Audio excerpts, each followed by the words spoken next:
பிரியமானவர்களே, உங்களை மீண்டும் சந்திப்பதிலே பெரும் மகிழ்ச்சி அடைகிறேன். இன்றைக்கு ஒரு புதிய காரியம் என்னன்னா, நான் அநேக பாடல்களை பாடியிருக்கிறேன். ஒரு முறை கேம்ப் பாய்ஸ் பஹ்ரைன் தேசத்தில் நான் 16 ஆண்டுகள் இருந்தனால கேம்ப் பாய்ஸ் ஃப்ரைடேல சர்ச்சுக்கு வராதவங்களுக்காக ஒரு வர்ஷிப் சிடி ஒன்று கிரியேட் பண்ணேன். அப்போ கூட பார்த்து போட்டோம். 15 வருஷத்துக்கு மேலே இருக்கிற சாங் தான் பாட முடியும். அதுக்கு முன்னாடி பாடிட்டீங்கன்னா அது சட்டத்தின்படி குற்றமாக கூட வரும். ஸோ இப்படியே இருக்கும்போது நான் யோசித்தேன். ஒரு நாள் உட்கார்ந்துருந்து பண்ணும்போது திடீரென்று ஒரு பாடல் எனக்குள்ளாய் வந்தது. இந்த 50வது வயதில் நான் கால் எடுத்து வைத்திருக்கிறேன். ஒரே பாடல் மட்டும்தான் ஆண்டவர் கொடுத்திருக்கிறார். அதில் ஒரு ஸ்டான்ஸாக நான் பாட விரும்புகிறேன்.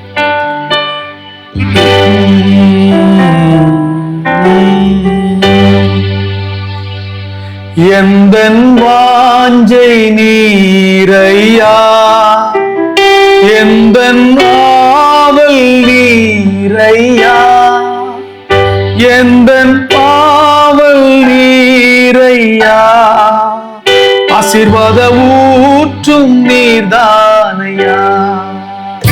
எந்தன் வாஞ்சை நீரையா, எந்தன் ஆவல் நீரையா, எந்தன் தாகம் நீரையா, ஆசீர்வாத ஊற்றும் நீர்தானையா. சேர்ந்து பாடலாமா? எந்தன் வாஞ்சை நீரையா, எந்தன் காவல் நீரையா, எந்தன் தாகம் நீரையா, ஆசீர்வாத ஊற்றும் நீர்தானையா. உம்மை விட்டால் உலகில் வேறொரு தெய்வம் உண்டோ? Yes father. உம்மை விட்டால் உலகில் வேறொரு தெய்வம் உண்டோ? வாழ்வு தரும் வசனமெல்லாம் ராஜா உம்மிடம் தான் உண்டு.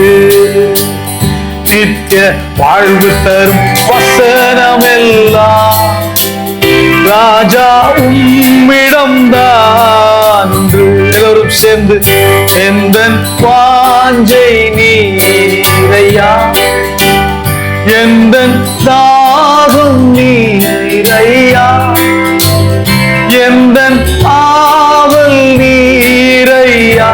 S Lord. ஆசீர்வாத ஊற்றும் நீர்தானையா. எந்தன் வாஞ்சை நீரையா, எந்தன் ஆவல் நீரையா, எந்தன் தாகம் நீரையா, ஆசீர்வாத ஊற்றும் நீர்தானையா. அந்த வரி என்னை ரொம்ப பாதித்த வரி. நான் கடலூர் பட்டணத்துல என்னுடைய பாட்டி தான் முதல் விசுவாசி ரட்சிக்கப்பட்டாங்க ஏஜி சர்ச்சில். கிருஷ்ணம்மாள் கிருஷ்ணவேணி கிறிஸ்டினாளாக மாறிவிட்டார்கள். அப்படிதான் எங்களுடைய குடும்பத்தினுடைய சரித்திரம். அதுக்கு காரணமானவர் ஜெவமணிதாஸ் என்கிறதான ஒரு போதகர். அதுதான் முதலா இங்க இருக்கிறதான அப்போஸ்தலர் கிறிஸ்தவ சபையில பாஸ்டர் சாம் சுந்தரத்துக்கு முன்னாடி அவர் தான் அசிஸ்டன்ட் பாஸ்டர். சுந்தரம் பாஸ்டருடைய அசிஸ்டன்ட். அவர் கடல் பிளஸ் ஊர் என்கிறதான கடல் ஊருக்கு வந்தார். ஒரு அலைகளால அவருக்கு ஆண்டவர் தரிசனம் கொடுத்து அவர் வந்தார். சோ அவர் அப்படி வராவிட்டால் எங்களுடைய குடும்பம் ஒருவேளை ரட்சிக்கப்பட்டிருக்க முடியாதுன்னு நான் திட்டமாய் விசுவாசிக்கிறேன். ஆண்டவர் யாரை கொண்டாங்களோ அதை செய்வார். கர்த்தர் பயன்படுத்தின ஒரு பெரிய பாத்திரம். அவர் அடிக்கடியா சொல்லுற ஒரு செய்தி எனக்கு இன்னும் மனதில் இருக்கிறது. நான் சிறிய வயது ஒரு முறை அவர் பேசிக் கொண்டிருக்கும் போது தேம்பி அழுகிறார். என்னன்னு பார்த்தா திரும்ப அந்த வசனத்தை சொல்றாரு. பேதுருவை பார்த்து ஆண்டவர் கேட்கிறாரு, நீங்களும் போய்விட மனதா இருக்கிறீர்களோ? அப்ப பேதுரு சொல்றான், ஆண்டவரே நாங்கள் யார் இடத்துல போவோம் ஆண்டவரே? நித்திய வாழ்வு தரும் வசனம் உம்மிடத்துல இருக்குதாப்பா. நித்திய ஜீவனே உம்மிடத்துல தான் இருக்கு. What is mean by eternal life? நித்திய ஜீவன்.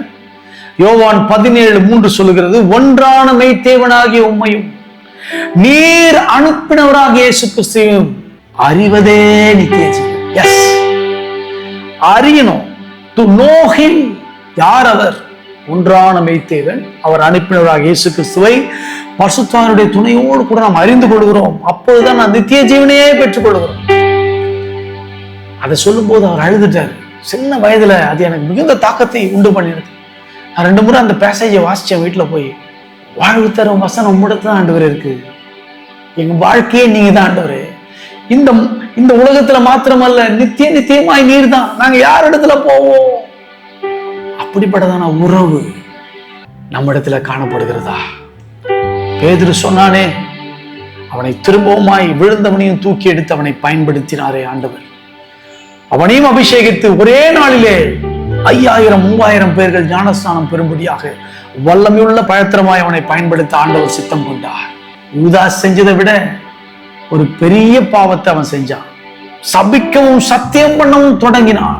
ஆனால் யூதாசத்துல காணப்படுறது ஒன்னே ஒன்று, திரும்பவும் அவன் வந்து விடவே இல்லை. போய்விட்டான், 4 கொண்டு செத்துட்டான். ஆனா இவன் மனம் கசந்து அழுதான். இவனை ஆண்டவர் தூக்கி எடுத்து நிறுத்த வல்லமையுள்ளவராய். தலைகளை வணங்கலாமா? ஆண்டவரை நோக்கி பார்க்கலாம். ஆண்டவரே, பேதுருவை போல ஒருவேளை நான் மறுதலித்து இருக்கிறேன். உடைய நாமத்தை அறிக்கையிடுவதற்கு வெட்கப்பட்டிருக்கிற ஆண்டவரே, என்னை மன்னியும். இந்த வேளையில் எங்களை அறிக்கையிடுகிறப்பா. என் நாவினால் நான் அறிக்கையிடுகிறேன். வாழ்வு தரும் வசனம் உம்மிடத்துல தான் இருக்கிறது. நித்திய ஜீவனே நீர்தானே ஆண்டவரே, அறிவதே நித்திய ஜீவனே ஆயிற்றே. இந்த வேளையில என்னை ஒப்பு கொடுக்கிற ஆண்டவரே, அறிகிற அறிவின் மேன்மைக்காக பவுல் சொன்னது போல லாபமான அனைத்தையும் குப்பையுமாக நஷ்டம் என்று எழுதுகிறேன் சொன்னானே. அப்படிப்பட்ட ஒரு வாஞ்சையை, தாகத்தை எங்களுக்கு தாங்க ஆண்டவரே. நித்திய ஜீவனே நாங்கள் ஆராதிக்கிறோம்.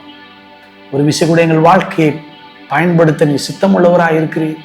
எங்களை தத்தம் செய்கிறோம். மீட்பர் இயேசுவின் மூலம் ஜெபிக்கிறேன் நல்ல பிதாவே. ஆமென்.